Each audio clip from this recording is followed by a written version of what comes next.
ডাকসু আদায়ের সিদ্ধান্ত এ ঢাকা বিশ্ববিদ্যালয়ের মাটি থেকে হবে, হাইকোর্ট থেকে নয়। শুধুমাত্র একজন জিএস পদপ্রার্থীর ছাত্রলীগের সাথে সংশ্লিষ্টতা থাকার কারণে শুধু ওই ব্যক্তির প্রার্থিতা বাতিল করার জন্য রিট করা হয়েছে, প্রেয়ার করা হয়েছে। কিন্তু আমরা দেখেছি সেই ইস্যুকে কেন্দ্র করে, একজন ব্যক্তি বিশেষের ইস্যুকে কেন্দ্র করে পুরা ডাকসুকে স্থগিত করে দেওয়া হয়েছে।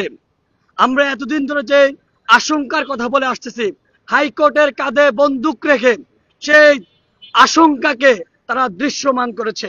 কিন্তু আমরা দেখেছি প্রতিক্রিয়া স্বরূপ ঢাকা বিশ্ববিদ্যালয়ের শিক্ষার্থীরা তাদেরকে লাল কার্ড দেখিয়েছে।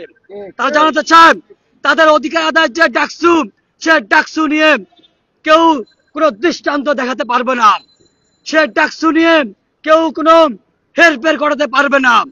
ডাকসু আদায়ের অধিকার, ডাকসু আদায়ের সিদ্ধান্ত এ ঢাকা বিশ্ববিদ্যালয়ের মাটি থেকে হবে, হাইকোর্ট থেকে নয়। যে আওয়ামী লীগ হাইকোর্টের রায়ের মাধ্যমে কোটা সিস্টেম শিক্ষার্থীদের উপর চাপিয়ে দেওয়ার চেষ্টা করেছিল, কিন্তু গণ আন্দোলন গড়ে ওঠার ফলে শুধু কোটা সিস্টেম নয়, পুরো আওয়ামী সিস্টেম ধসে গিয়েছে।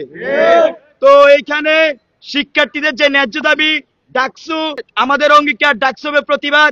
এই যে তাদের যে দাবি, তারা যে জিনিসটা চায় সেটাকে যে কোনো ভাবে, যে কোনো ষড়যন্ত্র দিয়ে কোনোভাবেই বন্ধ করে রাখা যাবে না।